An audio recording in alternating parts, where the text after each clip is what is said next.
tonight because this is our first night electronically, no paper, and we will make a mistake or two. Maybe not, we might fool you, but anyway. Will you please call the roll? Mr. Sean Kelly from Madison District, Mrs. Nancy Carson from the Mattaponi District, Dr. Jowanda Rollins Fells, Vice Chair from Reedy Church District, George Spalding, Chair from the Bowling Green District, Dr. George Parker, Superintendent, Mr. John Copeland, Western Caroline District, Mrs. Tinka Harris, Port Royal District, and I'm Lisa Stevens, Clerk of the Board.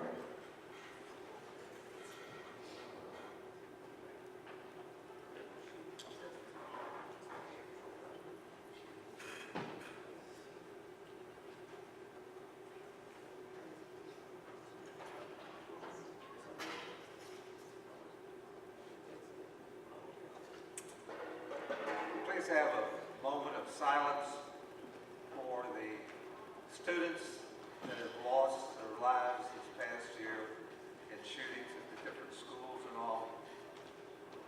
Bow your heads, please.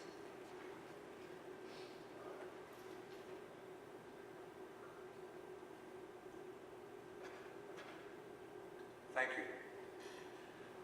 Moving along now to the Pledge of Allegiance by Madison Elementary School.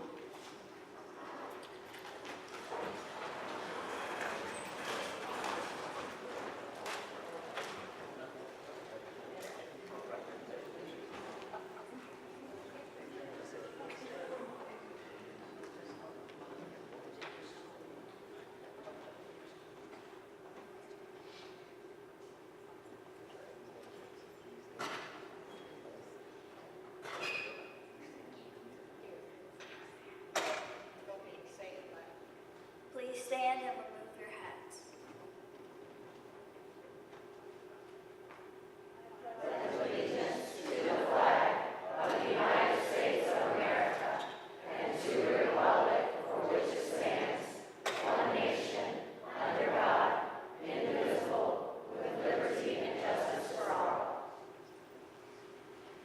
You may be seated.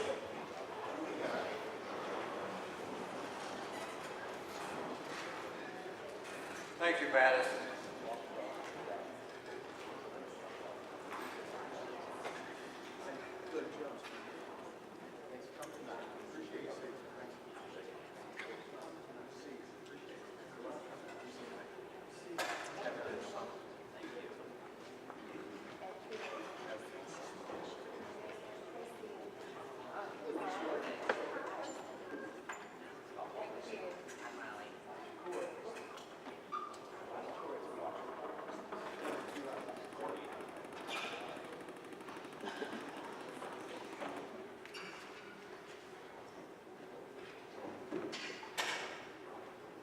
Next, we have the approval of the May 14th, 2018 agenda.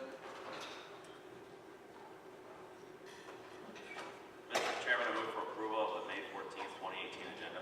Second. It's been moved and seconded. Any questions or discussion? If not, call for the vote.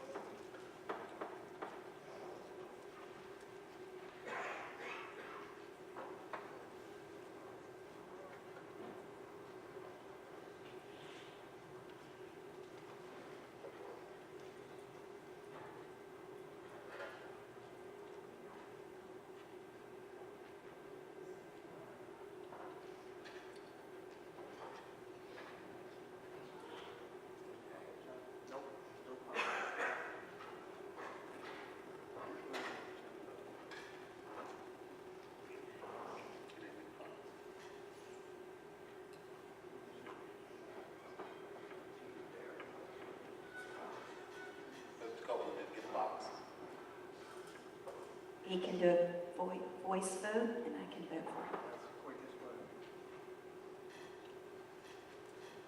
Mr. Copeland? Aye.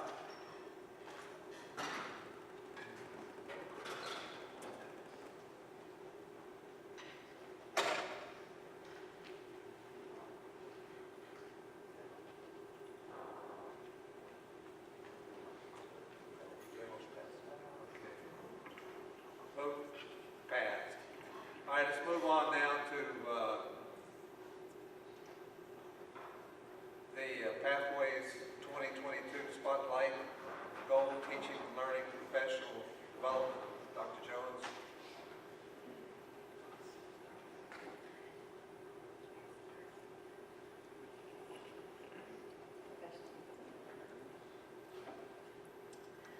Good evening, Chair Spalding, Vice Chair Dr. Rollins-Fales, board members, and Dr. Parker.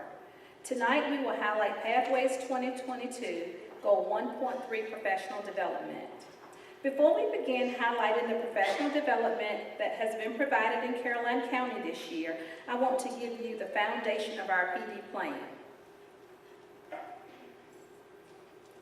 Caroline County uses a standards-based professional development model that is designed to impact changes in educators' knowledge and skills with the purpose of changing educator practices, ultimately impacting changes in student results. Therefore, the professional development that we provide is intentionally designed to meet the needs of teachers and the students we serve. We use a 7-step professional development cycle that is a national cycle that we adopted from the National Professional Development Council. The first step in this cycle is that we begin by analyzing student data. Then we identify the needs and characteristics of the school and the division, which allows us to target educator outcomes. Then we assess educator learning needs by doing needs assessments as well as through observations. During step 5, we seek research-based designs to meet the needs of our educators. In step 6, we monitor implementation and timelines, and in step 7, we evaluate the implementation and sustain professional development as needed.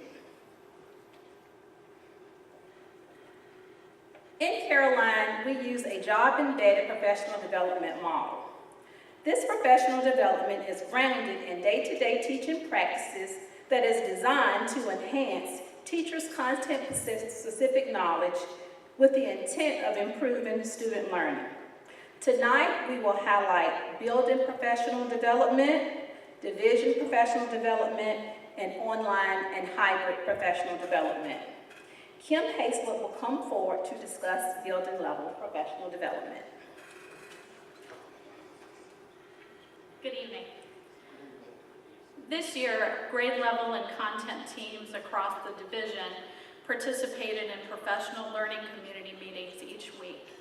During the PLC process, teacher teams, along with building administrators and instructional specialists, collaborated on instruction and learning using 4 key guiding questions.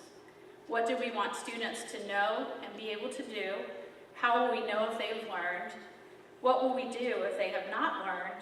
And what will we do if they did learn or already know the content?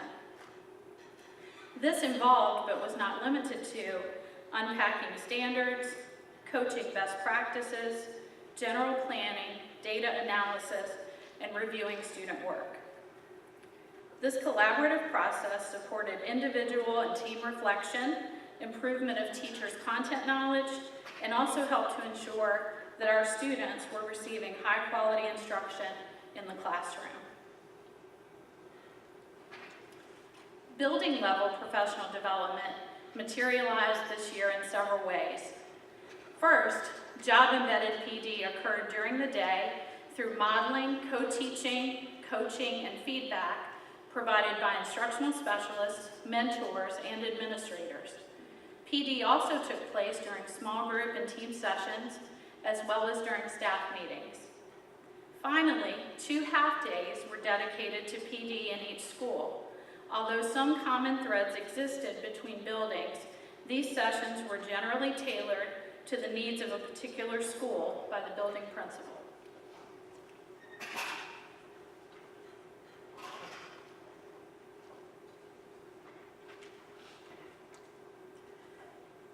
The second component of our professional development model is implementing division professional development. At our summer retreat last summer, we began with teaching in the fast lane to implement high student engagement. Throughout the year, we have engaged principals and practices at our principal roundtables, and principals have taken these strategies back and implemented them with their schools and their staffs at meetings. At our annual convocation, Dr. Calveric unveiled Pathways 2022. Afterwards, our principals, assistant principals, and division personnel led teams of teachers in aligning Pathways 2022 with their school improvement plans, as well as their individual team plans. This ultimately helped teachers outline goals for their individual growth plans. At this time, Dawn Plum, another instructional specialist, will come forward and talk more about how we implement division professional development in Carolina.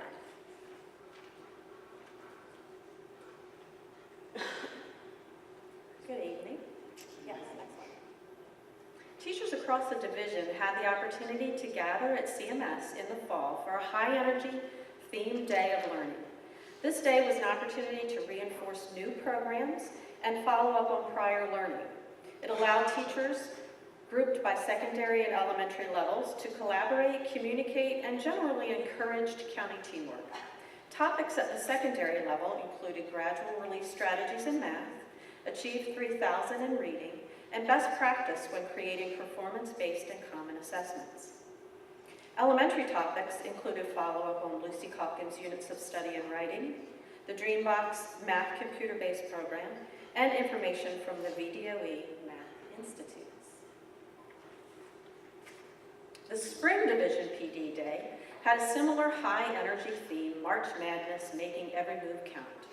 The elementary team had a conference-style day, with one required session introducing the new English Language Arts standards, but also were able to choose 2 sessions based on a needs assessment from reading, math, science, or social studies.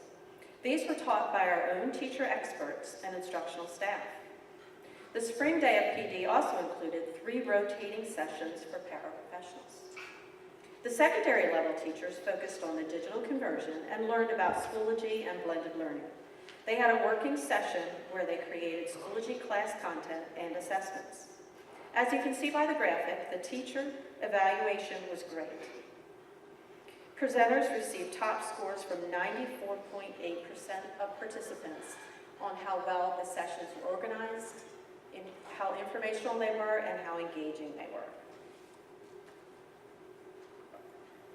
Finally, Division PD included quarterly sessions with new teachers and liaisons. The New Teacher Academy focused on best practices in instruction and classroom management based on a book called The Skillful Teacher, and provided new teachers with the opportunity to collaborate and work through challenges they faced in their first year of teaching. Monthly sessions were provided to digital champions on best practices in the use of instructional technology. Building level coaches, specialists, and ITRTs came together to learn best practices for coaching teachers and providing actionable feedback, among other topics.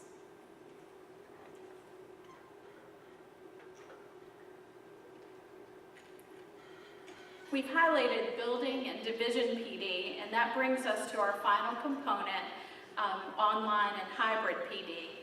Hybrid refers to a professional development model in which participants do some learning face-to-face with the instructor and some through an online platform. As part of the division's digital conversion initiative, middle and high school staff members participated in professional development on our selected online platform, Schoology. Based on a survey, participants were placed in differentiated groups and were led through 3 learning modules by the instructional technology resource teachers. The ITRTs also conducted check-ins in each building during February, March, and April. This allowed them to provide one-on-one support and guidance to teachers. Each phase and layer of the Schoology PD was designed to ensure the development of quality courses by teachers and a more seamless digital conversion.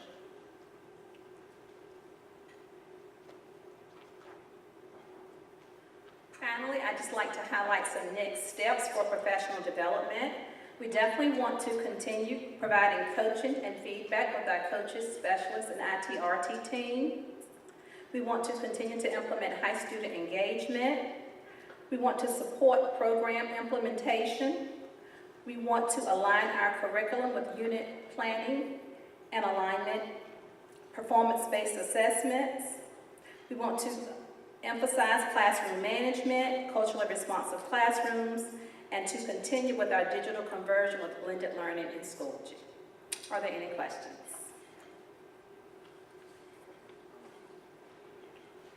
Thank you. ladies.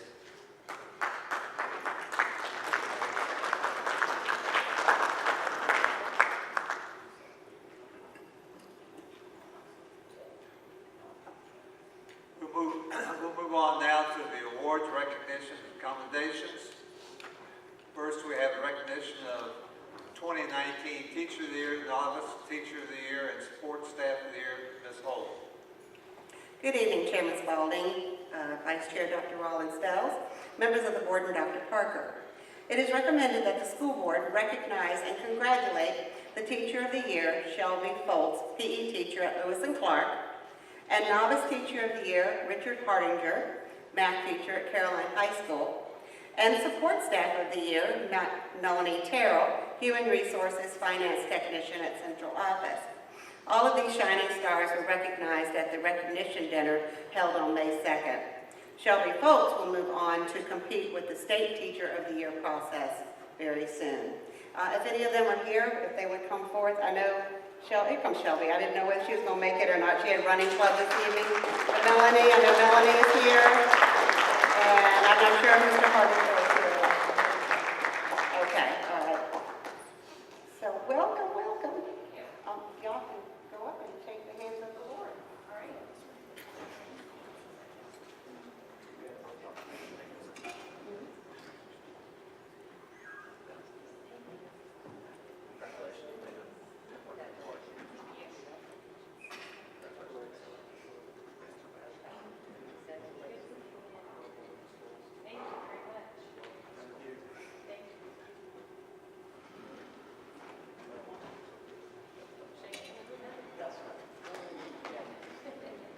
And congratulations again to all three.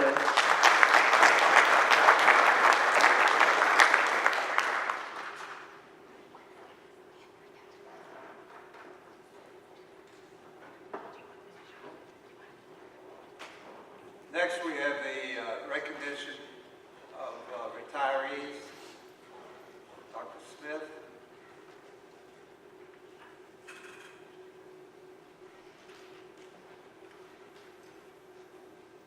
Board Chair, Mr. Spalding, Vice Chair, Dr. Rollins Fells, members of the board, Dr. Parker. It is recommended that the school board recognize and convey its appreciation to the following retirees for their many years of dedicated service to Caroline County Public Schools. Darlene Boone, special education teacher, 15 years of experience. Gail Oakes, school counselor, 20 years of experience. Deborah Pinnell, science teacher, 18 years of experience.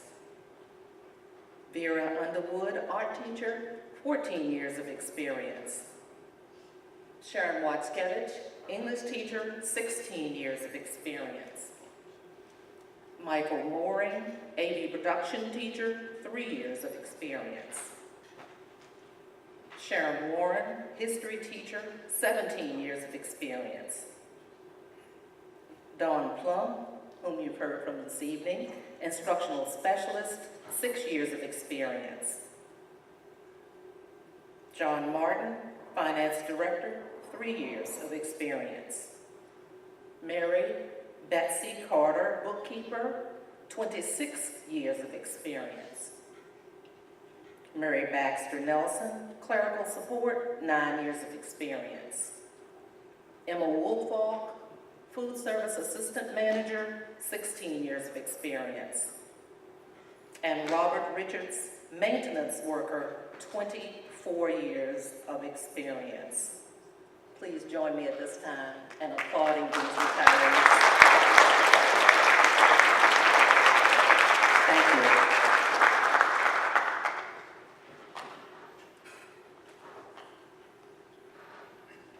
Next, we have the recognition of the class of 2018 graduates. Dr. Calvary.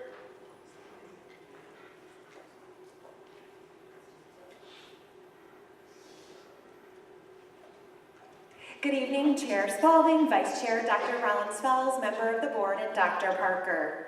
It is my honor to join you this evening to acknowledge and celebrate the accomplishments of the 2018 graduating class.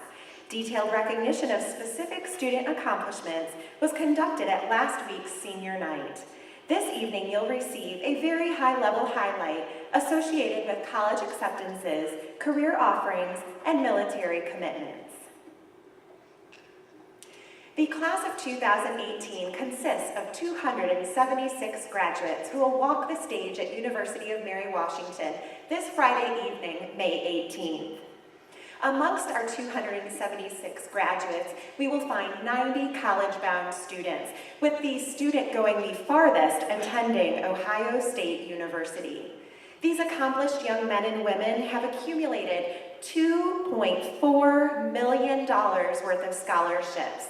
This number will continue to increase throughout the summer as more students receive scholarship incentives.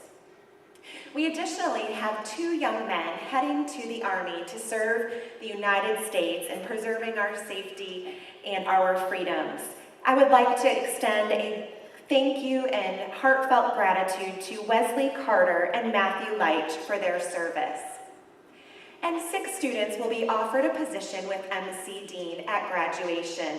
These 6 students have been our inaugural students to participate in this externship opportunity with MC Dean and have bright futures in the electrical field.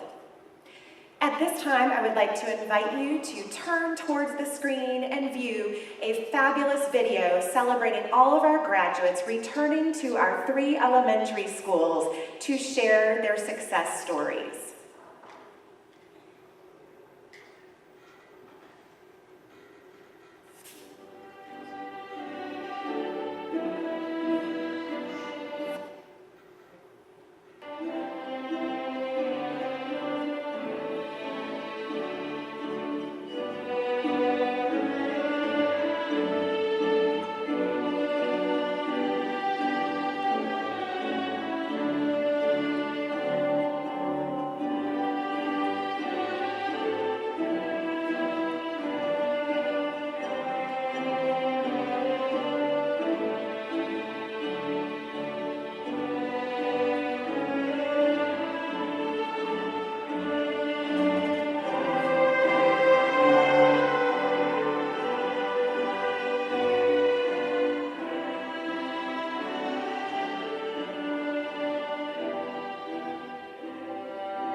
They say that education is not the filling of a bucket, but the igniting of a flame. And I certainly hope that our graduates walking the halls of those elementary schools ignited a flame amongst our youngsters to achieve high and go for the gold. I would be remiss if I did not acknowledge Mr. David Nelson, who has joined us this evening. Mr. Nelson, please stand. Mr. Nelson has been the instructor at MC Dean for our 6 graduates who will be receiving offers after graduation. Thank you so much for your service. Also, I want to extend a thank you to Ms. Becky Elam, our Special Projects Coordinator, for taking on the coordination of our senior walk at the 3 schools. Ms. Elam, thank you very much.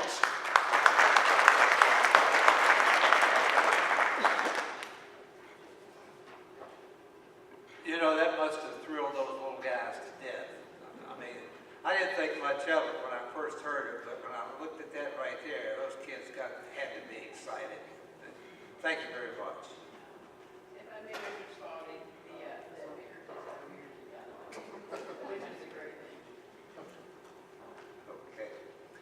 All right, let's move on to recognition of career and technical education winners. Dr. Monroe. Good evening, Chairman Spalding, Vice Chair Dr. Rollins-Fells, members of the board, and Dr. Parker. It is a plum-pleasing pleasure and honor to recognize career and technical education students and teachers who have earned a place in recent competitions. Career and technical education competitions allow students the opportunity for problem solving and to confront work-related situations. These students embody the 5 C's: critical thinking, creative thinking, collaboration, communication, and citizenship as they earned their respective rewards. At this time, I ask all teachers and recipients in attendance to come forward when your name is called to be recognized. First, this evening, we will recognize culinary arts recipients. Their instructor is Chef Jazz. I don't know if Chef Jazz is here this evening, but these names are students who won awards. For showpiece competition, Naisha Gill won silver, Jabri Wright won bronze. For our pastries competition, Cameron Palmer won silver. For bread competition, Tyler Norris won bronze. And for cake decorating, Alexis Mott won bronze. Our next category is Skills USA. This time I would like their instructor, Mr. George Honeycutt, to please come to the stage. For the competition category, it was criminal justice competition. Our recipients are Lauren Hinkle, 3rd place. Let's give her a round of applause. Callie Shepard, 4th place. Eric Meadows, 4th place. And Logan Williams. And Logan, what was your place, sir? 5th place? Congratulations.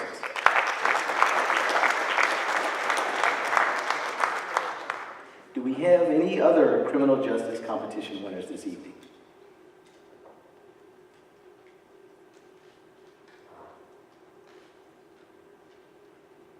Excellent.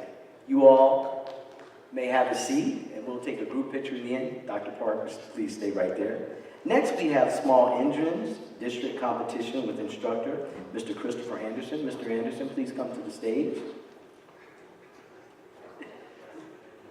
Our winners are David Castle, 1st place. I don't know if David is here this evening. John Carter, 2nd place.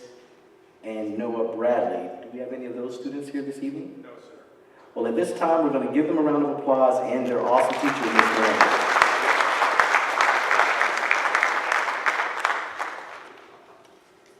Hold on, Dr. Parker, got 2 more. Next, we have Skills USA, State of Virginia Small Engines Competition. Again, that was Mr. Anderson, but I also wanted to recognize David Castle. He's not here this evening, but he won 1st place and earned $17,000 scholarship and a tool set. He will be representing Caroline County at Skills USA National Competition in Louisville, Kentucky later this year. So once again, can we give David a round of applause in his absence? And last but not least, we have our future farmers of America, and would Mr. Hunter Gravitt please come to the stage. And this evening, I believe, we have Tristan Bassoon, sorry about that, Tristan, for tractor troubleshooting. So can we give Tristan a round of applause?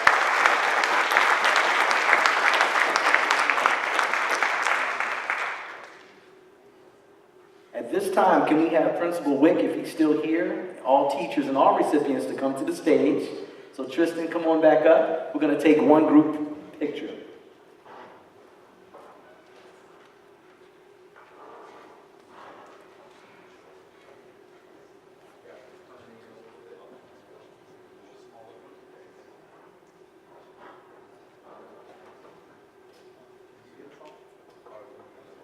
And at this time, can we give all of our CTE winners a big round of applause? Congratulations.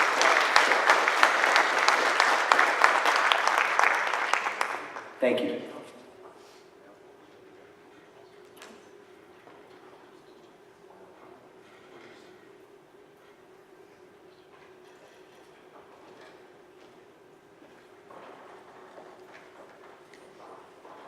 Good job to all you winners and teachers. Good job. Next, we have the recognition of Teacher Appreciation Week. That's me. Well, before you do that, can I read this part? Did I miss something? I'm just going to introduce you. Oh, you're going to Yes. introduce me? Good evening, Chair Spalding, Vice Chair Dr. Rollins-Fales, board members, and Dr. Parker. It gives me great pleasure to recognize Teacher Appreciation Week. Governor Ralph S. Northam officially recognized May 7th through the 11th, 2018 as Teacher Appreciation Week in the Commonwealth of Virginia. Teacher Appreciation Week is dedicated to all teachers in Caroline County. Our teachers exemplify the professional teaching standards by motivating, challenging, and engaging teachers in a rich, real-world learning environment. Caroline County teachers stand firm on their commitment to education and have a standard of excellence when teaching all children and youth. We commend the teachers for their hard work, dedication, and lifelong learning to ensure the success of our students. It is recommended that the board and administration recognize the teachers at Bowling Green Elementary, Lewis and Clark Elementary, Madison Elementary, Caroline Middle School, and Caroline High School. At this time, Chair Spalding will read the proclamation from Governor Northam. Thank you. Teacher Appreciation Week, May 7, 2018. Whereas strong and effective public schools are essential to the economic prosperity of Virginia and ensure that we continue to make social, technological, and science advancements, and whereas qualified, dedicated teachers are critical to the success of our students and are fundamental to the strength of our Commonwealth, and whereas Virginian teachers are entrusted with helping our students reach their full academic potential and exhibit an unwavering devotion to the students' success, and whereas teachers are essential to empowering families and communities to support our children and their potential to achieve, and whereas the Virginia Lottery, the source of nearly $8 million for the public schools since 1999, is partnering with Virginia Tourism Corporation and Virginia PTA for the third annual Thank You Teacher campaign to encourage Virginians to send thank you notes to teachers across the Commonwealth, and whereas Teacher Appreciation Week is the opportunity for Virginians to join with the teachers around the country of the critical role of our teachers play in shaping our children and the future of the Commonwealth. Now, therefore, I, Ralph S. Northam, do hereby recognize May 7th through 11th, 2018 as Teacher Appreciation Week in our Commonwealth, Virginia, and I call this observance to the attention of all of our citizens. No applause.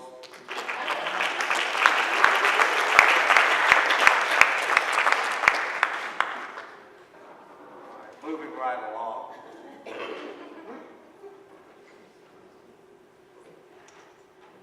Next, we have a School Nurse Appreciation Day. Dr. Monroe. Chairman Spalding, Vice Chair Dr. Rollins-Fales, members of the board, and Dr. Parker. Caroline County Public Schools is honored to recognize school nurses on Wednesday, May 9th, 2018. Our nurses work closely with parents, educators, administration, and community agencies to ensure students in our schools are furnished with a healthy and safe environment for learning.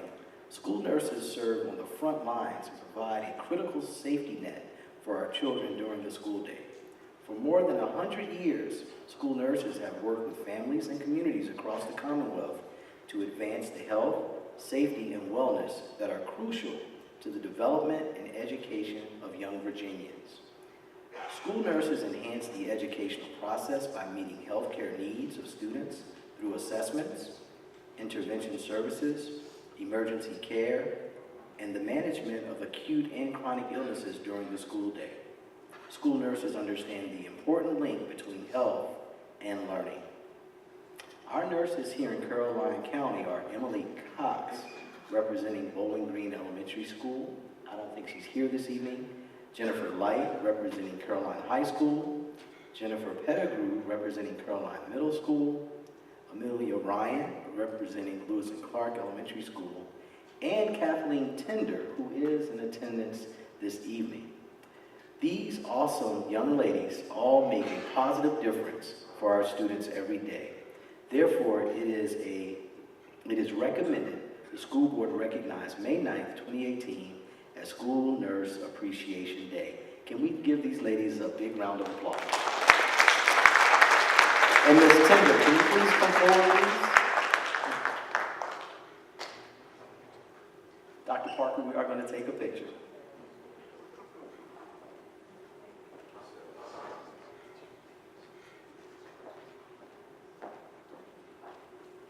And Mrs. Haley, is she here this evening? Here she is. Excellent. Can we give them a round of applause?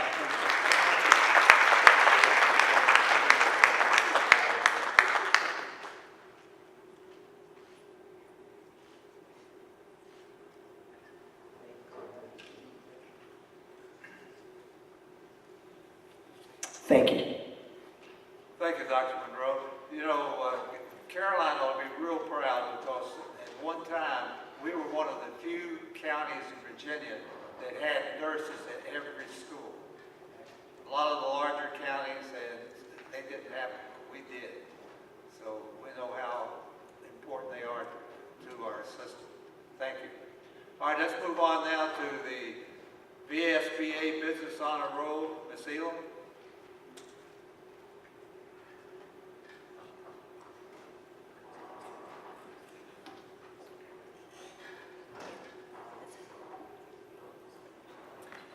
Good evening, Chair Spalding, Vice Chair Rollins-Fells, members of the school board, and Dr. Parker. The Virginia School Board Association Business Honor Roll is a way for local school divisions to recognize businesses for their support. The Business Honor Roll helps the division say a big thank you for businesses and their vital contributions throughout the school year. Our first business partner we honor tonight is Grand Canyon University. Grand Canyon provides assistance to our teachers, resources for recruiting teachers, and assistance for events throughout the school year. Thank you to Grand Canyon for your support. MC Dean. Mr. David, would you come forward, please? MC Dean has created a unique learning opportunity for our students. Mr. David Nelson collaborated with CHS administrators, basically Mr. Justin and Mr. Wick, CTE teachers, to develop an internship for our students. During the 2017-2018 school year, 6 students attended classes at CHS in the second semester and attended classes at MCD 3 days a week. The students were placed in real-world situations as they participated in an electrical apprenticeship program. Students who are successful with the program will be offered a position with the company on Friday, right as they come across the stage. A parent-student meeting, they held a parent-student meeting a couple months ago, and 60 students participated. Now, Mr. Nelson says he can't take all 60 kids, but he's going to take as many as he can. And thank you so much. And just one story about one of the students in his program. The student had no idea why in the world he ever had to take math until Mr. Nelson introduced him to his program. And as a parent and as an administrator, a past administrator, I don't know what this kid would have done without this program once he graduated in May. Thank you, sir.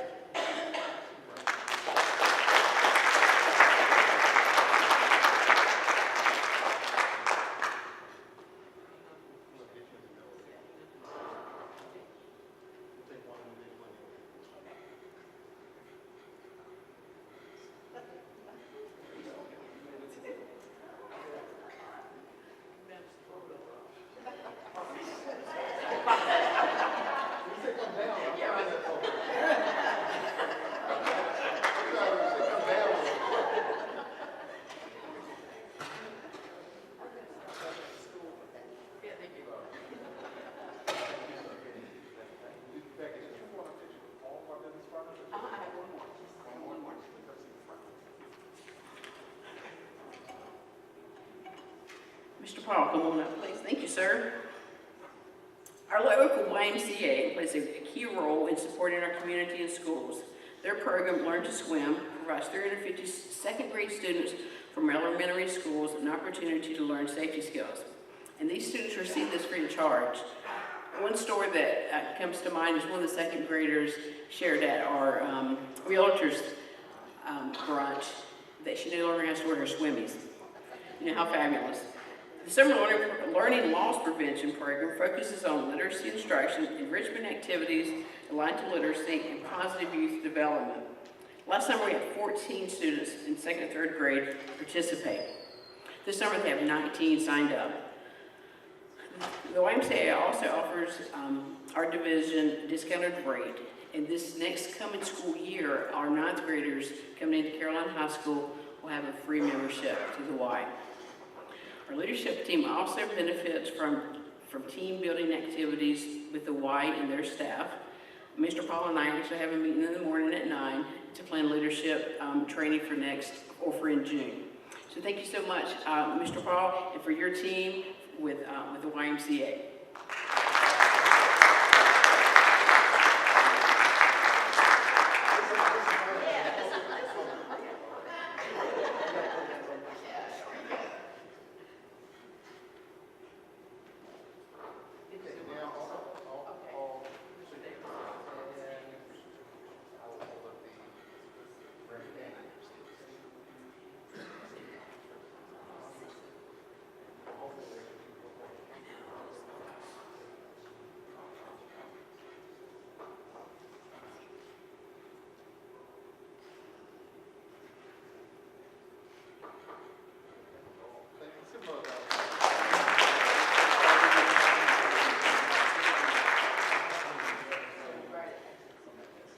I'd like to quickly just point out too that the high school swim team gets to go to the YMCA and practice for free there and has their meets there for free, which is a big deal.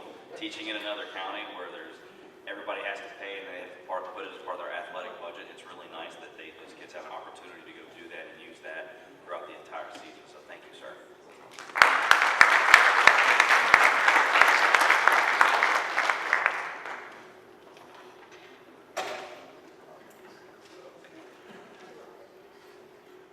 Moving right along now, we have citizen comments. Mr. Chair, we have Patricia Klein from the Junior and Senior Beta Clubs.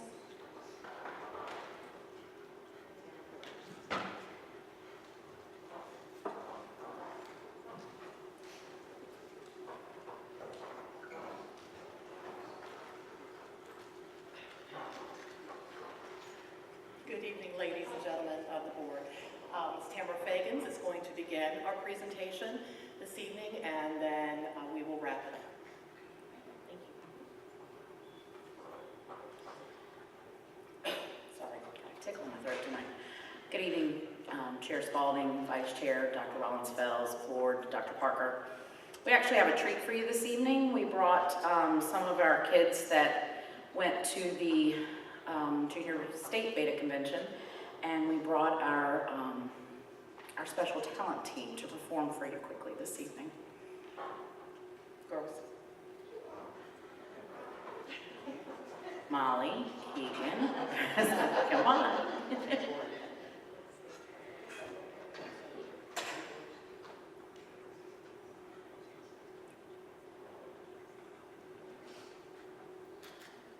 These girls, while they're getting ready, won second place in special talent for the state, and they're headed to the national convention in Savannah this summer. The Lewis and Clark Elementary School boasts a ukulele club, and the girls took off with the ukuleles, and then they've added their own voice to make it their own.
so proud of my babies. We don't just rock it academically with service and leadership, but we've got all kinds of special talents. I've got a couple of ladies here I have one from Bowling Green Elementary. Those ladies are from Lewis and Clark, and then I have another lady to speak to you from Madison Elementary, if you'll indulge us for just a few more minutes. Good evening, Board. My name is May Davis McManus, and I am a 5th grader at Bowling Green Elementary School. As the Vice President of our Beta Club, I have helped with many projects this year. Some of the things Junior Betas have accomplished are making blankets for our seniors, visiting the nursing home, working with Head Start students, assisting our principals with various projects, and raising funds for various charities. We appreciate the Board's support of the county's Beta Clubs in the past. Your support helps us to bring student leadership and service to all areas of our county. Thank you.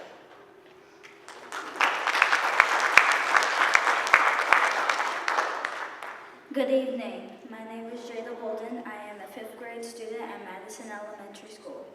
Our Caroline Junior Beta Club has invited to attend the National Junior Beta Convention on June 12th through the 17th in Savannah, Georgia. The Betas have been fundraising diligently over the last couple of months to meet our financial goal. We currently have 44 eligible students to attend the convention at a cost of $1,050 per child. The Beta Club recently attended the Caroline County Board of Supervisors meeting, and they granted us $10,000 to assist with our costs for the convention. The Board of Supervisors also challenged you, the school board, to match the $10,000 that they granted the Beta Club. Last year, the Beta Club split the granted amount evenly amongst the 5 schools, which include Bowling Green Elementary, Lewis and Clark Elementary, Madison Elementary, Caroline Middle, and Caroline High Schools. We will do the same this year to ensure that all eligible Betas have the opportunity to attend the National Convention. Will you grant the Betas of Caroline County $10,000 to help with the cost of the convention? Thank you for your time and consideration.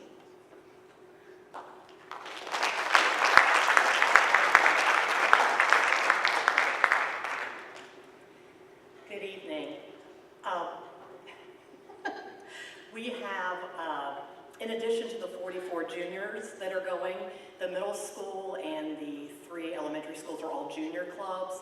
The high school is the only senior club in the county. In addition to their 44, we have 18 additional students going. Our girls and boys were all working or seniors taking their dead week, but we were very fortunate that one of our officers, who is amazing, she is our vice president, our club vice president, the Virginia State Secretary. She's running for national secretary at convention. Miss Madison Bowling has a message for you. Good evening, ladies and gentlemen of the school board. My name is Madison Bowling, and I'm the Caroline High School Senior Beta Club Vice President, the Virginia State Beta Secretary, and I'll be running at the national level for National Secretary. In June, the Senior Beta Club will be attending Nationals in Savannah, Georgia. We have 18 members that will be going for national honors, and the experience and opportunities we come back with are amazing. I went to the national convention last year in Orlando, and it was one of the best experiences I've ever had in my life. I met so many new people. It really brought me out of my shell, and it helped me want to run at the state level for state secretary. The Senior Beta Club has been fundraising all year long to help us go to the Leadership Summit, States, and now Nationals. We have another planned Spirit Night, and we've raised $5,000 so far. Please support us by defraying our costs and help continue our mission of leading to serve others. Thank you.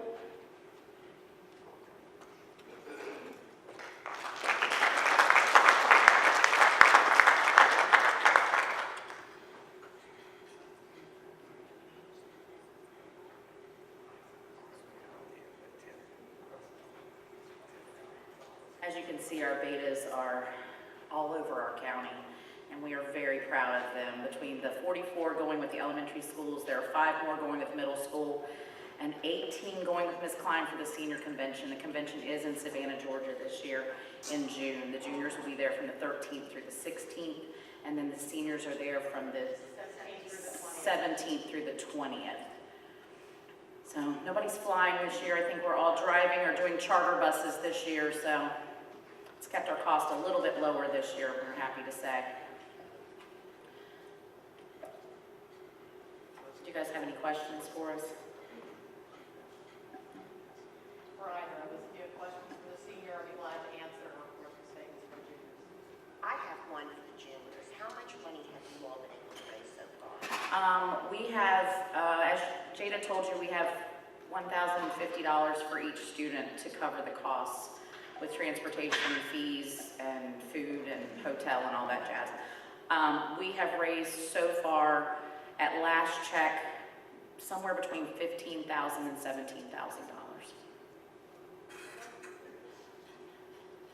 Excuse me? How many days is this? Between the juniors and seniors, it's 6 days total. No. How many days is the convention? The junior convention is 3 days and the senior convention is 3 days. And it's still $1,000 and some dollars?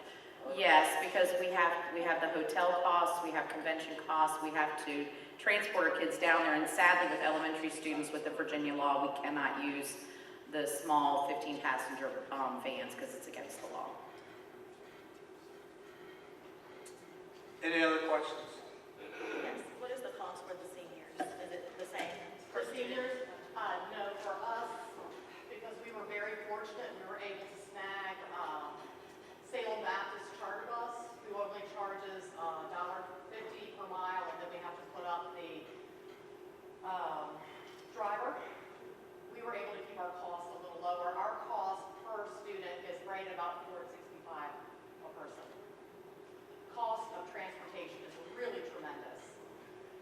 When you were, last year ours, just for our 25 kids that we took last year with 2 vans, it was over $2,000 for the vans, and then gas on top of it.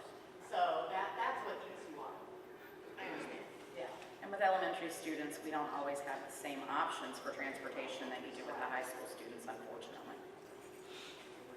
If you got a charter bus donation, would that help? If we transport the younger students?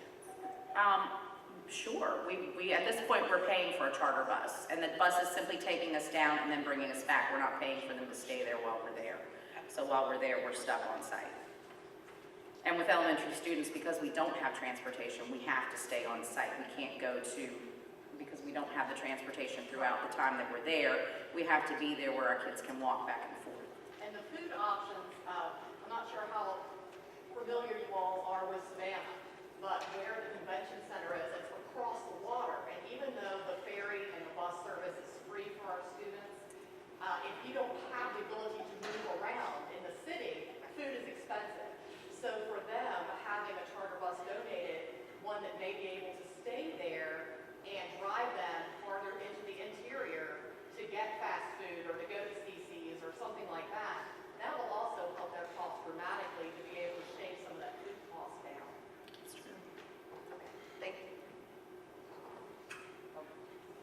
Y'all are short about $55,000 for this trip. That what I'm looking at. I've got 67 people going in $1,050 each. No. You need to look at them as 2 separate entities. The Sorry. junior clubs have one trip, and the senior clubs have another. Okay. We are down about 8,000. Okay. The senior club is. Closer to your goal than that. Yes. Okay. Yes. Thank you. And we're down. At this point, I did not get a check from my bookkeeper this morning, but we're probably down somewhere around 20,000 or a little bit less. But we have several other we've got one going on tonight, 3 going on this weekend. We fundraise every day. I'm sorry, I misspoke myself. I didn't count in our portion of the county, and that would put us down to about 6,000 that we still owe. Okay. Little over 6, like 61, 50, something like that. Total about 26,000, 25, 26,000 we need to raise in total.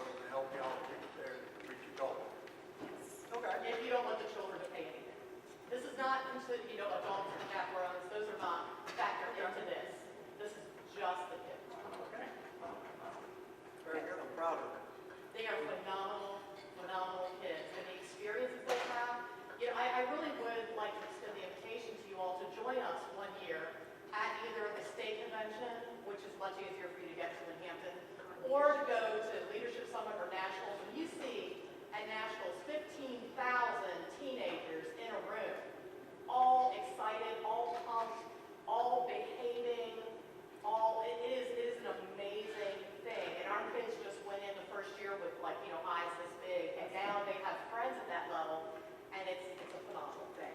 So, now the state leadership looks for our kids and says, you're the Caroline contingency. They know who those kids are when they come in.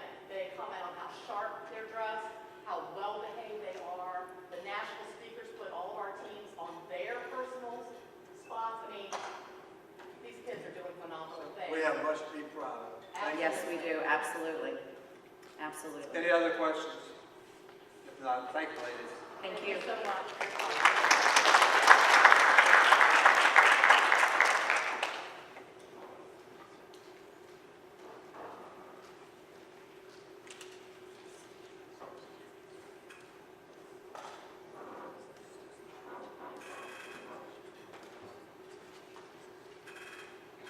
Any other citizen comments? Chair Spalding, there are no more citizens' comments at this time.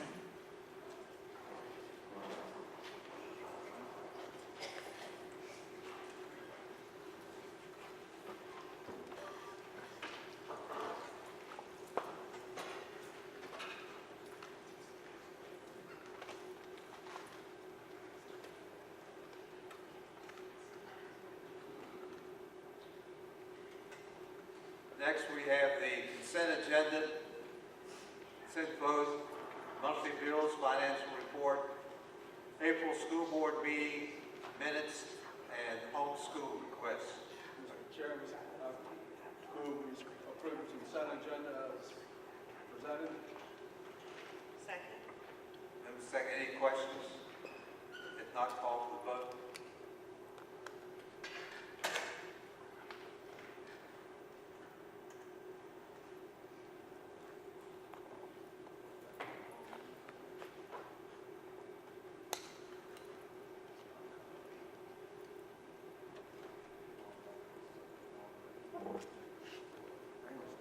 No, that's all right.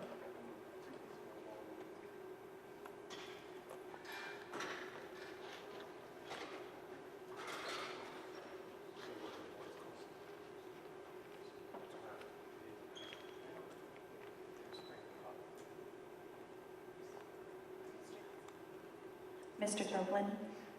Aye.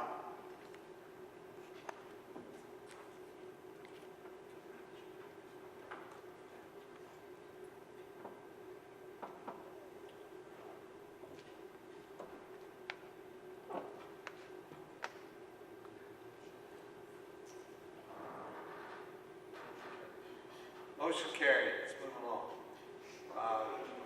Next, we have the action items, approval of Vsba policy updates. Dr. Calvary. Good evening again, Chair Spalding, Vice Chair Dr. Rollins-Fells, members of the board, and Dr. Parker. This evening I present to you for approval the recommended Vsba policy revisions. These revisions are based on changes in state and federal laws, regulations, and guidelines. At this time, I will entertain any questions that you may have regarding the policies. Mr. Chairman, I move for approval of the VSBA policy updates. Second. Been moved and second. Are there any questions, discussion? If not, call for the vote.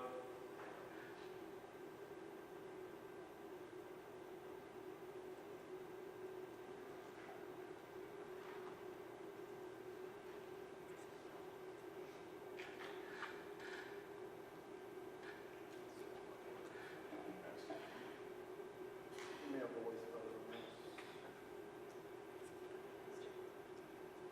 Copeland? Aye.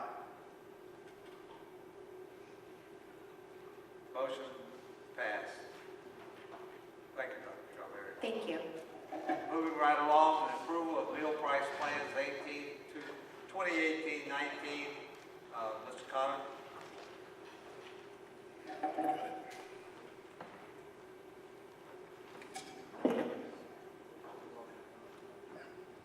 Good evening, Chairman Spaulding, Vice Chair Rollins-Fells, Dr. Rollins-Fells, excuse me, got to practice that, members of the board, and Dr. Parker. This evening, I come before you with the annual evaluation of our school meal pricing plan. Do you guys, just to confirm, everyone had a presentation? Okay, good. Just a little worried mine didn't show up in there. As you may very well be aware, we do an annual price evaluation pursuant to the Healthy Hungry Free Kids Act of 2010. The USDA requires that we utilize a tool referred to as the Paid Lunch Equity Tool. And this year, their pricing guidelines, we're looking at a 4.31% increase. These are based on some inflationary factors that they consider. I do have one new bit of news that we just came across, though, is that due to the Consolidated Appropriations Act of 2018, there is an exemption available for financially sound school food authorities. The next slide there, you can see that I've provided you with price history, that since the Healthy Hungry Free Kids Act went into effect, we have seen price increases every year, again, following the federal guidelines that they've provided to us. This is over the period of 8 years, and my concern at this point is that we're starting to provide pressure on our households that are having to foot these bills. This gives you a little overview of where we stand in the region as far as pricing go. We're pretty much right in the middle of the pack. We have a few school systems that are priced higher, a couple that are priced lower, but based on that comparison, we are currently appropriately priced for the region. If we look back to where we were in the 2016 school year, the last time that we followed the federal recommendations and did a 10-cent price increase, one of the changes that we made that year is that we reduced category breakfast, was moved to zero, so we started providing that at no cost to that particular group of students. And at that time, I'll note that we were still running the academic summer feeding program, and we'll explain why that's important in a moment here. This past school year, the one that we're currently wrapping up, we made a determination with the support of the board that we only raised our meal prices 5 cents.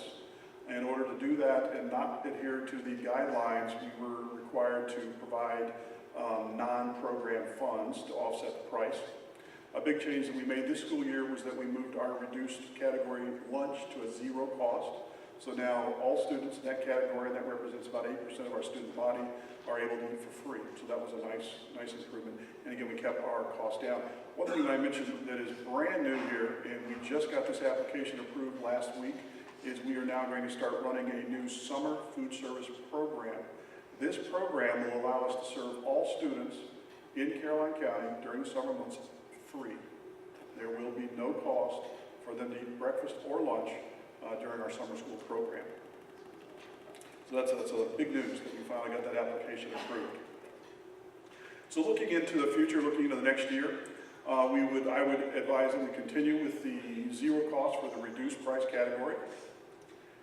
We will look to be expanding this brand new summer food service program because we are actually able to sponsor outside organizations.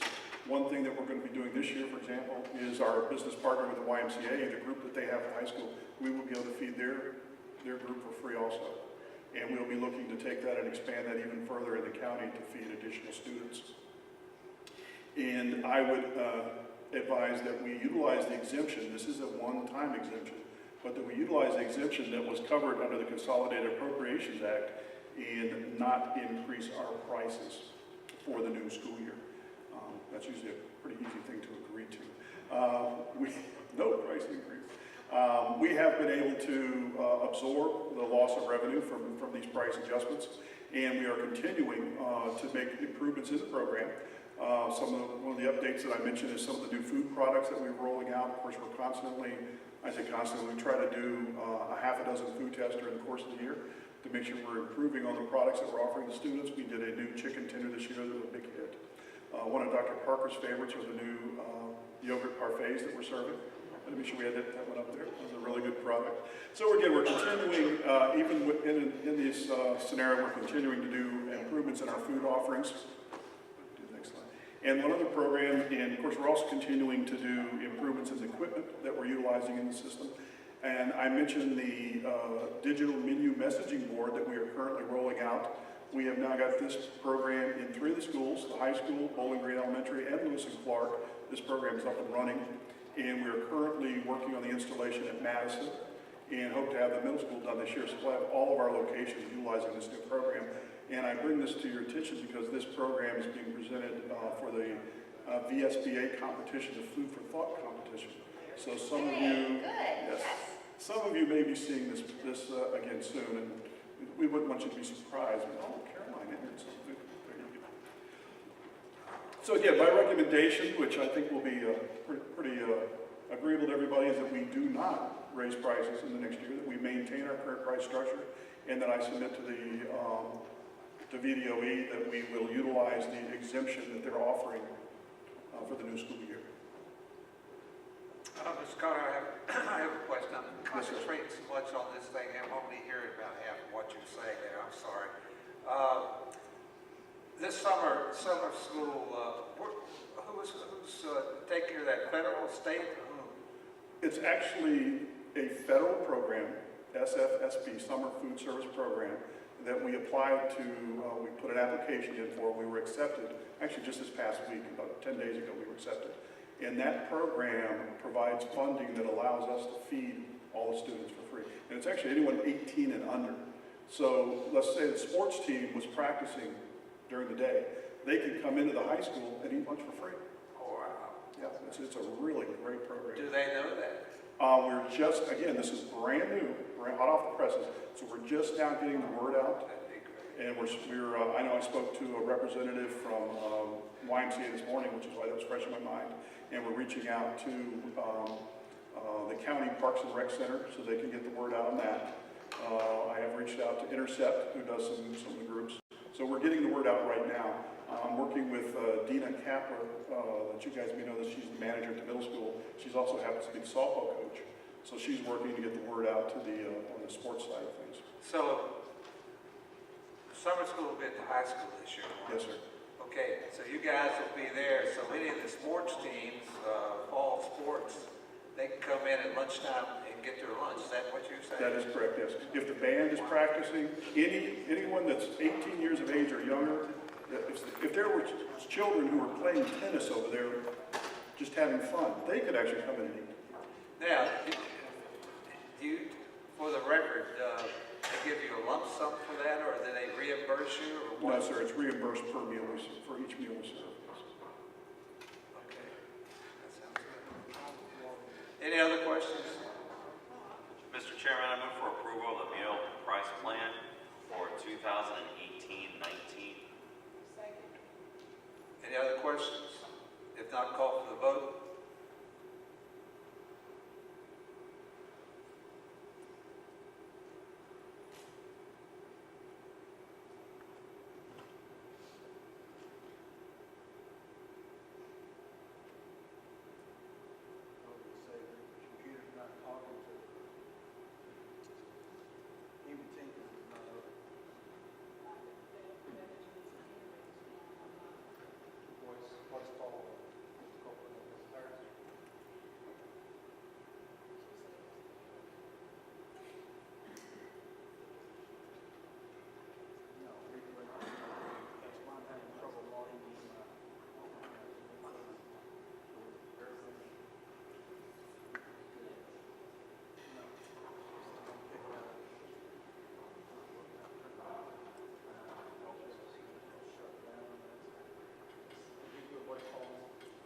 Has everyone voted?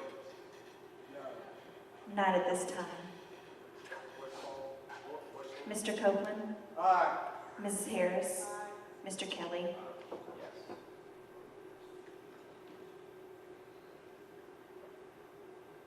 Motion passes. Thank you, sir. All right, thank you. All right, moving right along, we have the approval of the SEAC committee members. Ms. Curry? Okay. Good evening, Chairman Spalding, Vice Chairman Rollins-Bills, member of the board, Dr. Parker. My name is Dalian Curry. I'm the teacher representative from Lewis and Clark Elementary School, speaking today for Ms. Laura Glass. This evening, I'm providing you with a list of candidates who desire to serve on our local Special Education Advisory Committee, which is SEAC. This committee provides a venue for parents to discuss special education programs, seek information, and review our annual plan. Applications have been submitted for the following positions: Chairman, Wendy Sneed from Madison Elementary School. Secretary, Lisa Richardson from Bowling Green Elementary School. Committee member, Linda Galloway for the Disability Resource Center. Megan Sparks from the Department of Social Services. And teacher member, myself, Daliana Curry from Lewis and Clark Elementary School. The members will serve one-year term. Unless you have any questions regarding the candidate, I'm seeking your approval for these SEAC members. Are there any questions? If Mr. not, Chairman. call for the vote. I move for approval of the SEAC committee members. Now we can vote.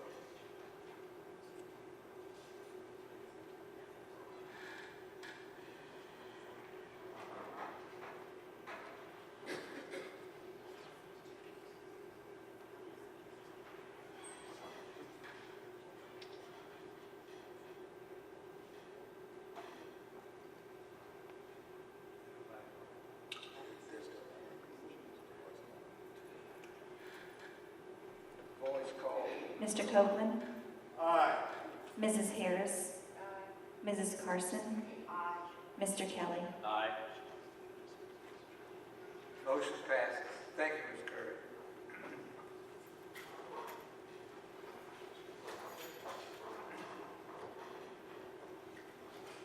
Next, we have new business. First reading of the 2018 Technology Bond Reimbursement Resolution. Wade Berry.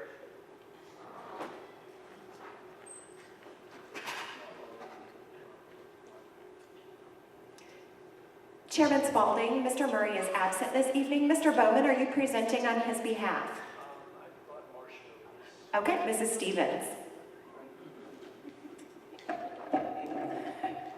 evening, Mr. Spalding, Vice Chair Dr. Rollins Fellows, board members Dr. Parker. As done in previous years, the state is providing technology grants to local school board divisions to equip the schools on all levels to take the SOL test online. The purchases are financed with proceeds from bond sales conducted by the Virginia Public School Authority, the VPSA. Expenditures incurred by school divisions are submitted to the state for reimbursement. Because the bonds are tax exempt, the Virginia Department of Education requires the adoption of the attached resolution to comply with the federal regulations regarding the reimbursement from the bond proceeds. This is something that's typically done every year on a resolution in order for us to get the bonds for the BPSA for technology. It is $180,000. Do you have any questions?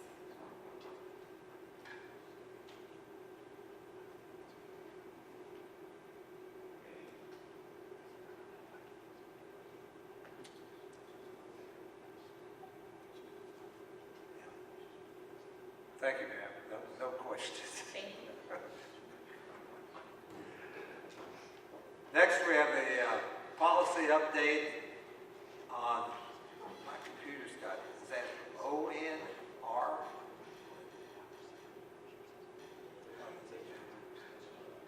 Student fees, fines, and charges. Dr. Calvary. Good evening again, Chair Spalding, Vice Chair Dr. Rollins Fellows, members of the board, and Dr. Parker. This evening I am presenting the annual suggested adjustments to Policy Regulation JNR. The items in red document additions, deletions, and changes. Let me take a moment to outline these on your behalf. Beginning on the front page under middle school, you will note the addition of a one-to-one technology fee for $40. This provides insurance to each student receiving a one-to-one digital device. Additionally, it will support a body of digital devices to be on hold as replacement devices for students should they require a repair. The next item you will note is the crossing off of free until 1 year after graduation in relation to high school transcripts.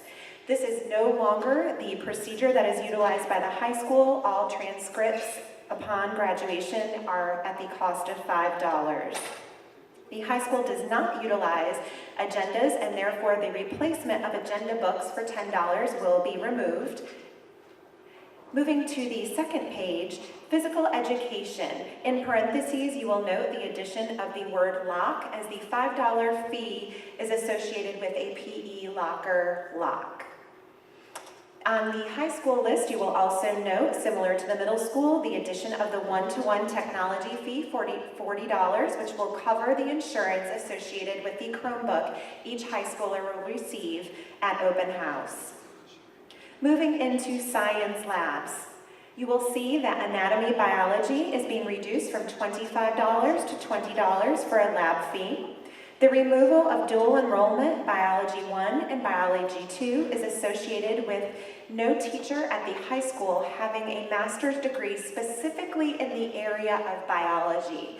This is a very strict requirement for dual enrollment courses, which of course provides students with the opportunity to receive college credit as well. And moving below into the fine arts area, you will notice a reduction in a number of art fees. Art 1, 2, and 3 are being reduced from $30 to $25. AP Art 4, a reduction of $5. AP Art Studio Art, a reduction of $5. And Crafts 1, 2, and 3 also are being lowered from $35 to $30. Dual enrollment, Drawing 1 and Drawing 2 are still live courses. However, our instructor does not need to charge a fee. He is able to hold those classes without that supplemental funding from our students. Graphics will be reduced from 15 to 10, and we're also proposing a reduction in Photo 1 and Photo 2 from $35 to $30. These are exciting reductions as we are introducing the one-to-one digital conversion fee of $40, and so we are really hopeful that that will create a sense of balance as teachers and administrators ask parents to pull out that checkbook and support the opening of a fresh new school year with that great digital device. Any questions at this time? Yes, ma'am. Yes, sir. I do. We were just talking, if I had 3 children in the high school, and maybe I had twins as 10th graders, that means I'm paying money for the driver's ed, I'm paying money for the art, I'm paying money for the PE. Holy Toledo. Yes.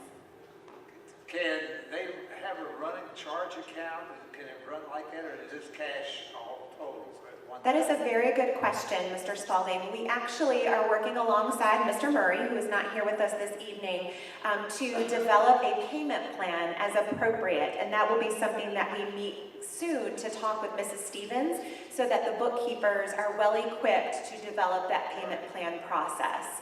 We also have really done an extensive analysis of our community's ability to pay this one-to-one technology fee. And so we believe that we have created a budget that takes into account our free and reduced lunch population.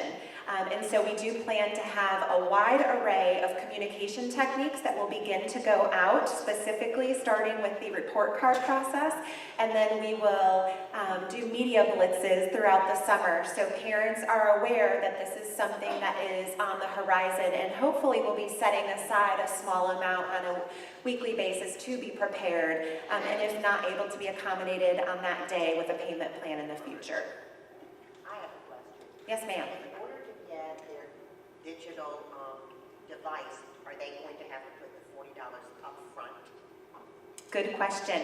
We actually are going to be meeting with the administrators at our next roundtable on June 6th, and we will provide them with a handbook which outlines a variety of scenarios which may present themselves, one of which being a student who, for whatever reason, is unable to bring that payment forward. We are viewing this as a necessity. It is becoming like a textbook would be in a math classroom.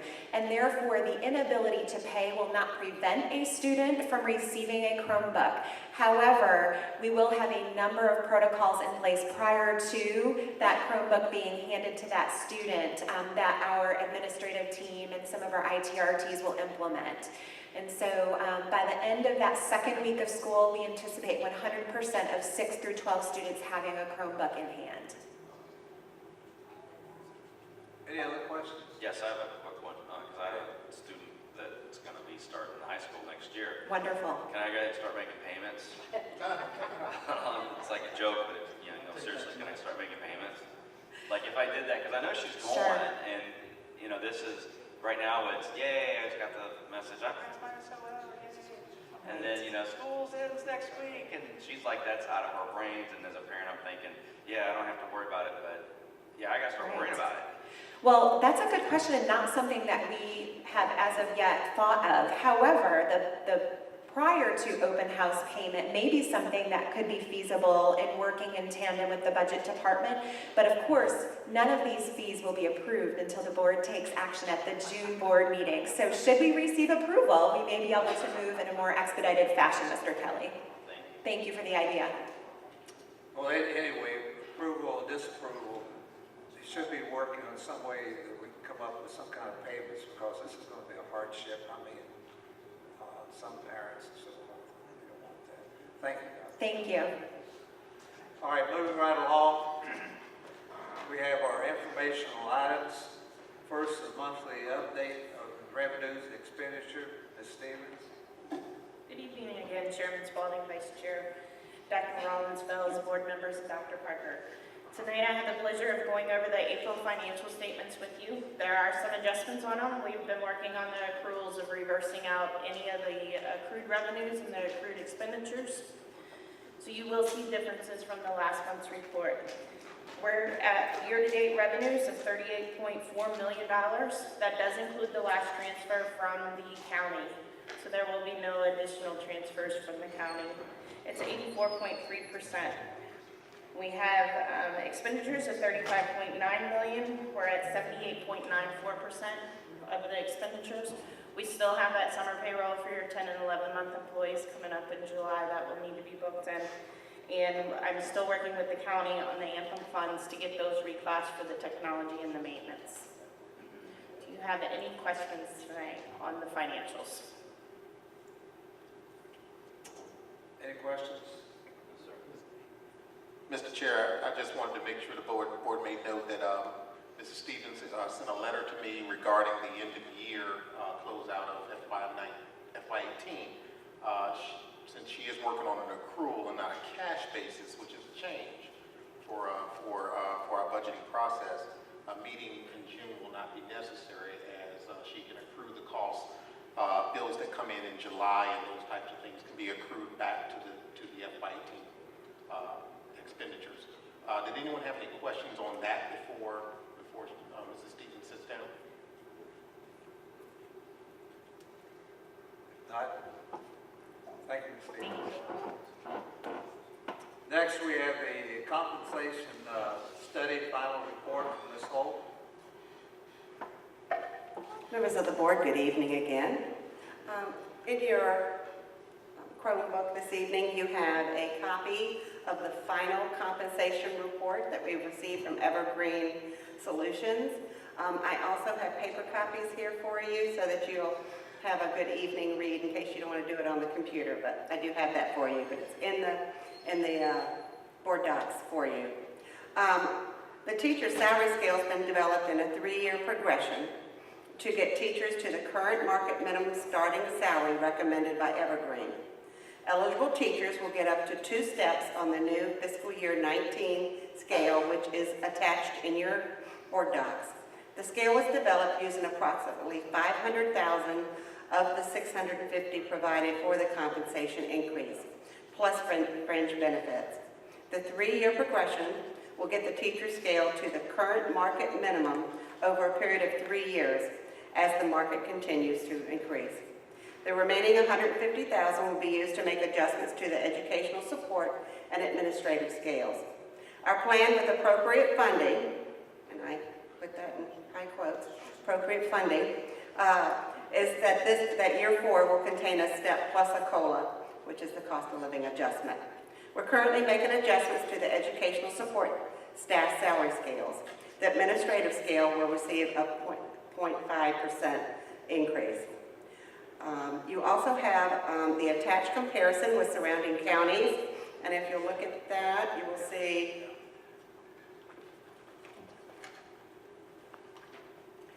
you have Caroline, Hanover, King George, Spotsylvania, and Essex, and you can see the increase that they're giving. Caroline, we have an average of a 2.8% increase average.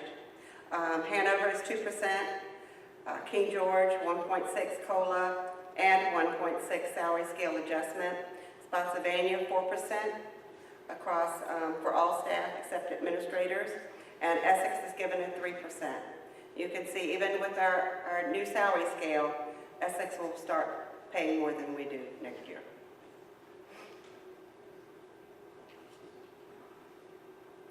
You also have a little example there of the starting teacher scales. Year 1 is 40,600. Year 2 goes to 41,800, and year 3 is 42,672. So we have eased our way to what the recommendation was with the funding that we've received.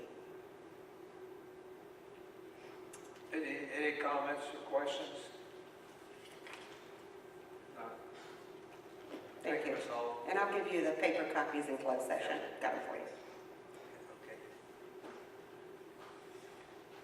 Next, we have the digital conversion. Dr. Jones.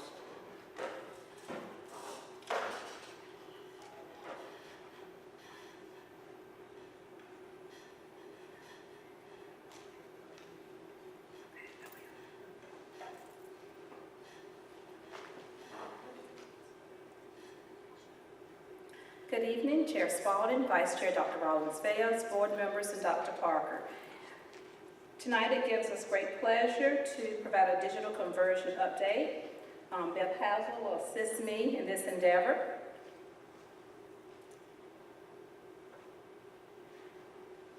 The first line represents our digital conversion timeline. We have been in this process for well over a year. In March of 2017, we selected 15 digital champions in grades 6 through 12. These teachers have had the opportunity to participate in monthly meetings, professional development, and site visits. In February of this year, 2 take-home classes were selected to be pilot classes. I'll highlight this a little bit in the upcoming slide.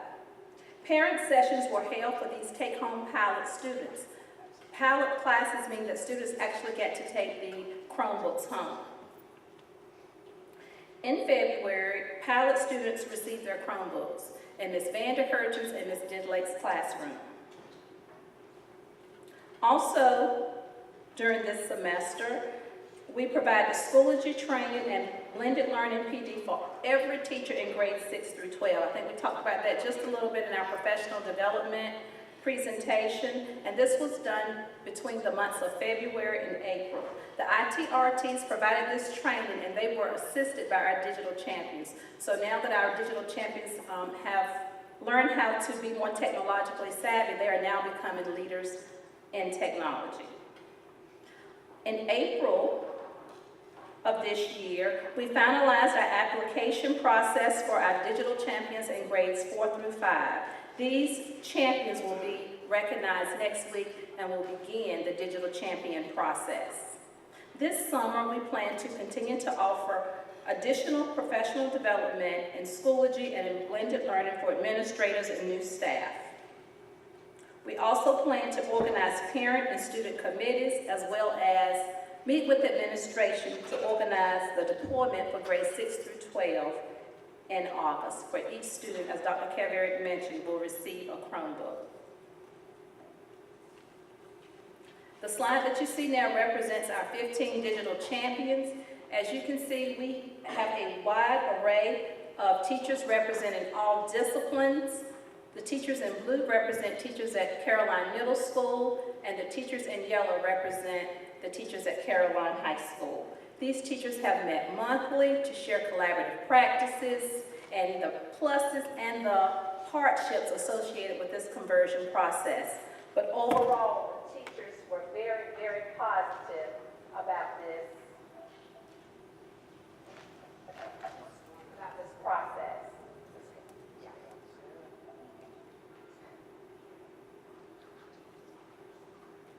Can the audience still hear you? Just the slides just don't roll, not rolling right now.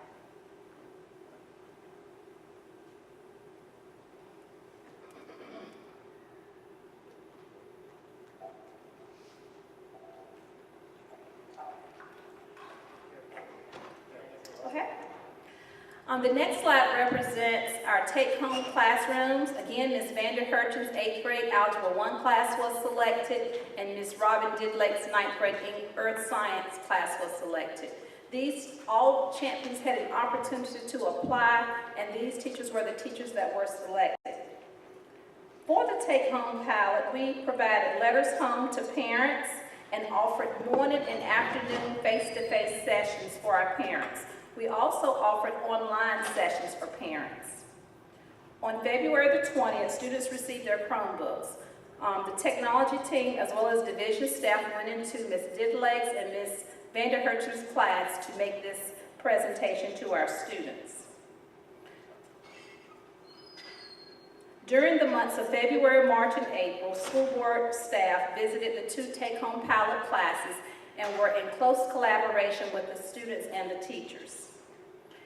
Next week, we will conduct student surveys to gain more information from the students before we close out our pilot program.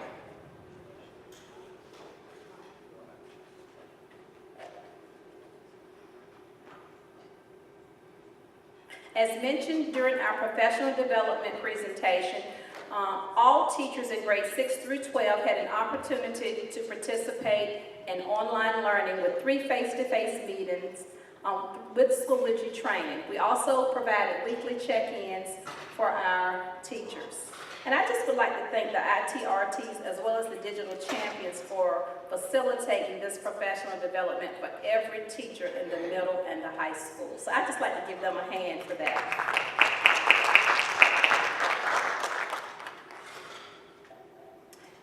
This slide represents the 2 sessions that we had for parents. We had face-to-face sessions and online. We have about a 10-minute video, but we're just going to show you about a 2-minute clip from the video that parents had an opportunity to learn about our digital conversion process.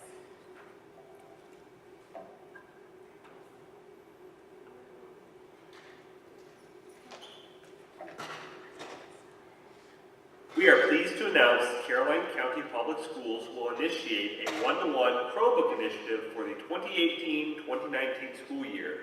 This informational video will help answer questions parents, students, and faculty may have regarding this new and exciting program.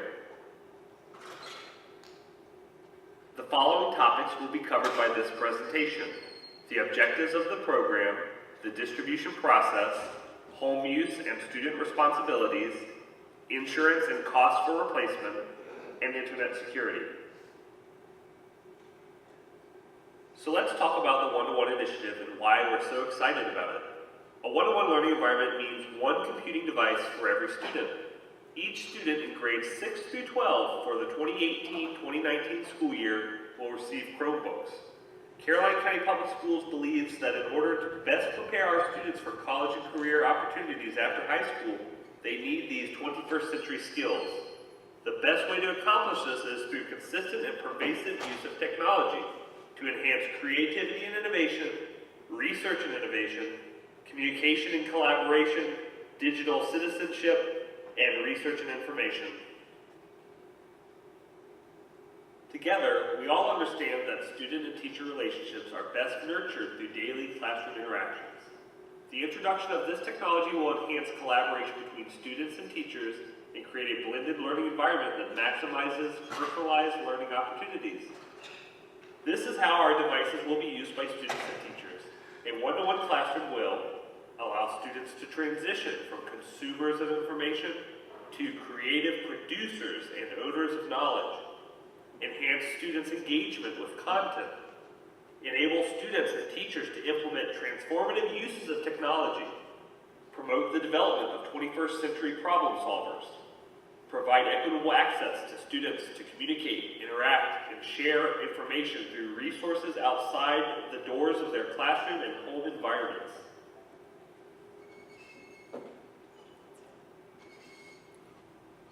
Good evening.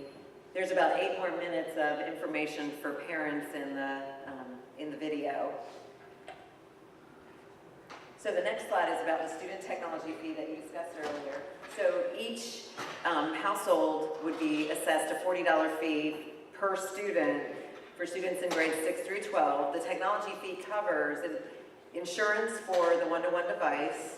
It also covers purchasing additional loaner laptops. So that's about maybe two. It's about 10 laptops per grade level. So that's about 70 laptops. And it also covers asset tags and other costs. So insurance, if you think about what the insurance for a device covers, it covers unlimited incidents, accidental damage, fire, flood damage, vandalism, liquids, any natural disasters, the things that insurance usually covers. So the second part is internet access at home. So there are a few questions up there. What happens if we don't have internet access at home? The wonderful thing about a Chromebook device is Google Docs can be used offline.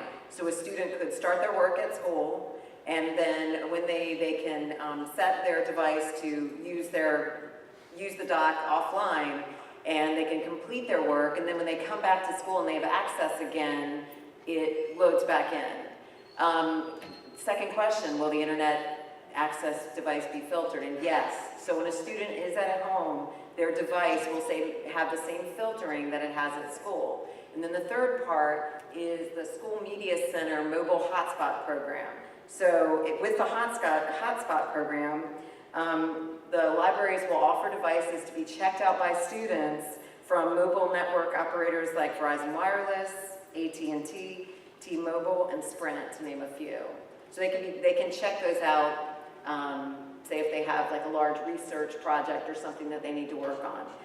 The next part is internet access on buses. So this is a really innovative idea. You can think of a bus as a rolling study hall. So providing Wi-Fi access on some select buses. If you think about students, some of our students are on buses for an hour or more a day. And then also students that are in sports or activities, putting Wi-Fi on buses where students are going to go on field trips, to sporting events, or any other activities, enable students and also actually teachers to complete work and students to complete homework while they're on the bus. And again, when students are using devices on the bus with Wi-Fi, they're going to be protected by the same school web filter that students would have when they're at home or when they're also in the school building. One thing that's going to happen is we're going to expand our digital conversion committee. Currently, ITRTs, digital champions, and other staff from the school board office are on this committee. In the future, we're going to also include people from the IT department, other division staff, teachers, principals, parents, students, board members, and then also community and business partners on this committee.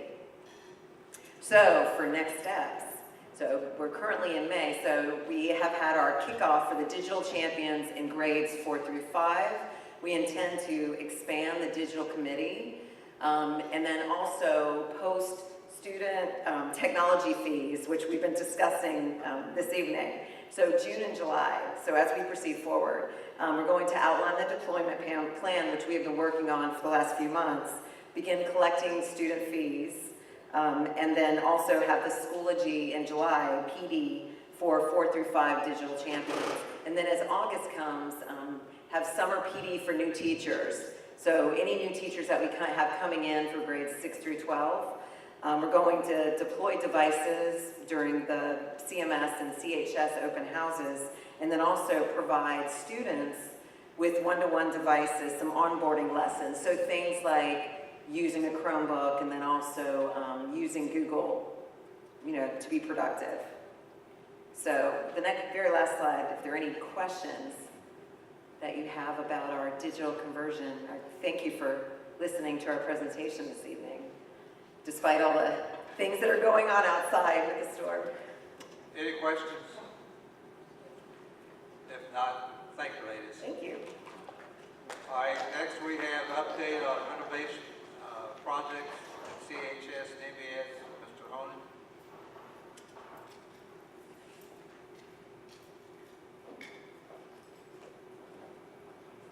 Good evening, Chairman Spaulding, Dr. Rollins Fells, members of the board, Dr. Parker. I'm here tonight to give you an update on the renovation project. I actually hope this is probably either my next to last update, so I'm hoping by next month I can come back and tell you that everything's buttoned up. We're so close. We have a handful of design issues that remain at the high school that we're going to work out. I actually had been requested by Southwood to bring you their final payment tonight, but we found an error. Ms. Wilson found an error in the bill in our favor, so we weren't able to get it in on time, but we'll be back next month with that. The VDOT work, all the land disturbance issues have been resolved at the high school. At MES, we're going to get the proof of the pudding here, apparently, outside. Looking at the weather radar. The stormwater management work was done by Haley at Madison, so that is now complete. And we will be releasing the payment that you approved in January that we've been holding till we had the roof resolved and some of these other issues resolved. And we will still have a small amount of their money, something less than $20,000, that we'll be holding until they can provide us with lien waivers. But basically, that's what I'm saying. I'm hoping by next month I can come here and tell you that it's done. Are there any questions? I have one, and you know what my question is. And I know now this week is supposed to be a rainy week, but We've talked to him. He's on the schedule. He's supposed to be here right after school stops. okay, so that's like after next week. I think it's either the 26th or the 29th. I should have looked that date up, but I know we've been in communications with him several times over the last week, and we were so close to the end of school. We just said, well, we'll wait till everything's done, and then we can just roll right through. Has he been paid yet? No. Good. But it would be really nice to have it done before July 1 if we could, and just have that done. All right. Nope. Nobody'd be any more grateful for that than I would be. So I'll stop asking about it, right? No, it's fine. You continue to ask. I know the answer to that one. Mr. Honan, just for the board's information, I know you'll come back in June once the project is completed with the remaining construction contingency. Not to put you on the spot, but what's the estimated amount on that? We were allocated $550,000 as a additional contingency, and I wish I got that report. But the last figure I had should be somewhere. We didn't use like over $130,000 of that money, so we only used like 300. Or so to do the math quicker than I can do in my head. But we did not use all of the 550. So we'll be back. We have 450 of that 1 million contingency that was not appropriate, right.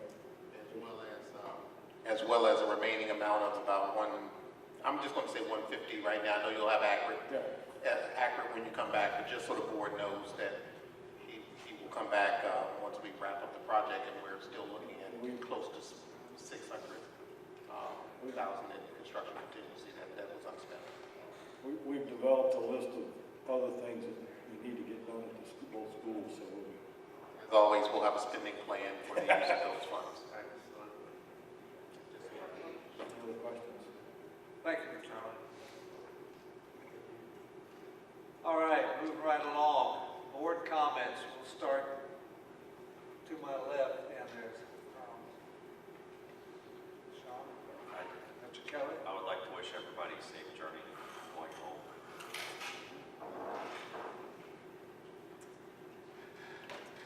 I would like to say that this year when we had not only the teacher appreciation banquet, but the banquet last week for the retirees and all the people involved, it was one of the nicest ones I think I've attended in all the years I've been in Caroline. Not only were the decorations nice, not to say that last year wasn't nice in other years, but I felt like it wasn't so crowded, that people could move around, and it was just well done. I just think my hat's off to the group that did that, and it seemed like everybody enjoyed it, and it was very well turned out.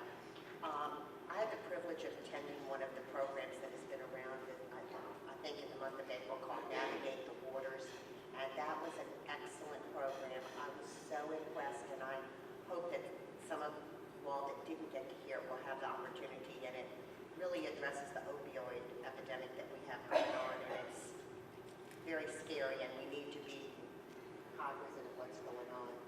And I hope that, we will, I hope that the ending of the school year goes well and everyone does well. So, and graduation is a success. That's all I have to say. Mr. Chair, I have several comments as this is the close of the school year, and I thank you all for your patience. As a school board member, we are designated to serve on certain committees. Dr. Parker, Mr. JD. So I did attend the school council meeting and learned about the technology initiative to make sure that there is career mapping and planning, scheduling done by the middle school. I just wanted to say thank you to the teachers in recognition of Teacher Appreciation Week. And an African proverb says that the lion will never get the glory as long as the hunter is the one writing the story. And I probably paraphrase that. And so I'm going to own my comments that I have made privately. I'm going to own them publicly. And I want to start by saying to our senior staff in the room, we appreciate you staying the extra meetings and the extra time to sit around that room and make sure that if we have questions, you are there and available to answer them. So thank you for your due diligence and your time with that. I recently put out some public information as a result of the constituent meeting. I understand that our mics are out. Got it, thank you. As a result of that constituent meeting, and I think it's important for all of us to hear the questions that are going on in the community. There's a lot of misinformation sometimes, and people just don't know, they don't understand. And so part of the information that I put out was about our strategic plan, Pathways 2022, and I referred people back to the website. And I actually walked them through that pamphlet because our community needs to understand that we are intentional and we are strategic with the things that we put forward and how we're monitoring student success and teacher performance. The next thing that I talked about was the budget process, because there was a misconception that the school board has the power to raise taxes, so why not just increase the funding that you're asking for to make money? And we know that it does not work that way, but there is an informing piece that we have to do within our community. And so I made sure to let people know that it really starts at the classroom level and how that is reviewed, and that as a school board, we literally looked at those items one by one through a poster session to identify the levels of priority. If it did not align with our 5-year plan, it did not make it on the table. And that was the basis for the things that we asked for. And then the last thing that I put out as far as public information was to inform the community of what our specific requests were. Sometimes they hear a final dollar figure and don't really understand what that's made up of. And so I went through a process of saying, here is the item, here was the price, and then here is the justification. And then my constituents wanted to know, where do you stand on that? How can we count on your vote? What is your thinking? And so I would just encourage all of our board members to continue to do that, not just in budget season, but outside of budget season. And my closing remark, Mr. Chair, is to just continue to challenge our board members in spite of that we operate with dignity, that we are civil, and we operate in excellence. And those are my closing remarks, and I thank you for your time. Ms. Harris? I have none either. Let's move on to Superintendent's Comments. Dr. Parker? Thank you, Mr. Chair, and I'll keep my remarks short. We still have 3 buses that were on the road through the weather, so Mr. Satterwhite's going to check on those buses to make sure our kids are safe, and hopefully the storm will be passing. I wanted to just speak quickly to follow up with Dr. Rollins-Fells on some of the budget comments and some of the things that need to be said. And there are 2 things that I think really have to resonate in the community. Actually 3 things that we really need to continue to focus on. One is advocacy at the community, parent, and staff level. This year was a year where we saw a good number of staff members sending emails, communicating, staying informed throughout the process, and I encourage our staff to stay in touch with what's going on. We will be able to look at funding the first year of a 3-year compensation plan, but in order to have year 2 and year 3, we will need county support. So advocacy is an important piece of keeping that going. The other piece are clearing up misconceptions. There are still some misconceptions out there. I just recently saw a post on social media by a supervisor indicating that our teachers are paid better than Spotsylvania staff, and that a teacher actually took a raise when they came to Caroline. Just getting the right information, there's only 1 teacher that we are aware of that transferred from Spotsylvania to Caroline, and that teacher did not take a raise. So I just want to make sure that we're getting good information out and that it's factual, especially when we're speaking to the community. The other thing is that our scales are comparable, measure well with Spotsylvania in the current state, in particular after year 5, between years 5 and, correct me if I'm wrong, 13, that I think we're very competitive with Spotsylvania. But the scale is what it is. When we did not give raises last year, and Spotsylvania gave a 2% increase to their staff, and their staff are currently on their scale. Our staff are not on the scale. So when it's mentioned to the community that our teachers earn more than Spotsylvania, it means that they have to stay on the scale, which is competitive. But if we're not able to fund the step increases, and teachers are not on the scale, and the other division is on their scale, they are making more. And the other thing is you have to also keep in mind that school divisions are continuing to find ways to fund their increases for their staff. So we need to be accurate in the information we put out in the community, and I think we have some ownership of that, but also our county representatives have the same level of responsibility to put accurate information out into the community. And then the final thing is to support the strategic plan. I think that somewhere along the way in this discussion over budgets this year, we lost some of the communication pieces around our strategic plan and around our kids. We have a 5-year plan for improving Caroline County Public Schools, and those are the speaking points that we need to have across the table with our Board of Supervisors. I would strongly encourage that we put a resolution somewhere down, consider a resolution down the line where we've already adopted our strategic plan, but our community needs to adopt our strategic plan. Our Board of Supervisors and our county officials need to adopt our strategic plan so that everyone is communicating around the same speaking points for improving our school division. So that is something that I think needs to take place. I think we, as a board and as a leadership team, as leaders of our school division, we believe in our strategic plan and want to see it move forward and meet the goals of that plan. However, we need to see the same level of commitment, not only in our community, but also in our county officials as well. So I would strongly encourage that we reach back out and say, will you adopt the strategic plan? Will you support the strategic plan? And when we come together with you and we have resources that are aligned to the strategic plan, will you support those resources that the school division needs in order to move the plan forward? So, Mr. Chair, I'd like to thank, I know we're in the season for a lot of things to be grateful for, and our students are doing a great job. We see our students earning scholarships and moving on to four-year institutions. I'd like to correct Dr. Calvert. There was one young man, he has hair all the way down to his shoulder.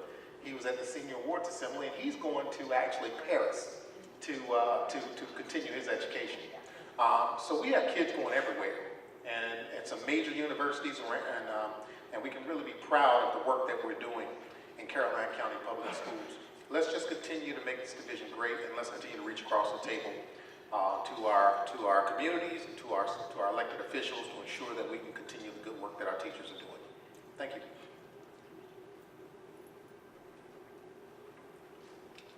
We need a motion to go into closed session. So, superintendent's personnel agenda, teacher contracts 18, 19, and approval then to return to public meeting. Do I hear a motion? Okay. Second? Okay. Call for the vote.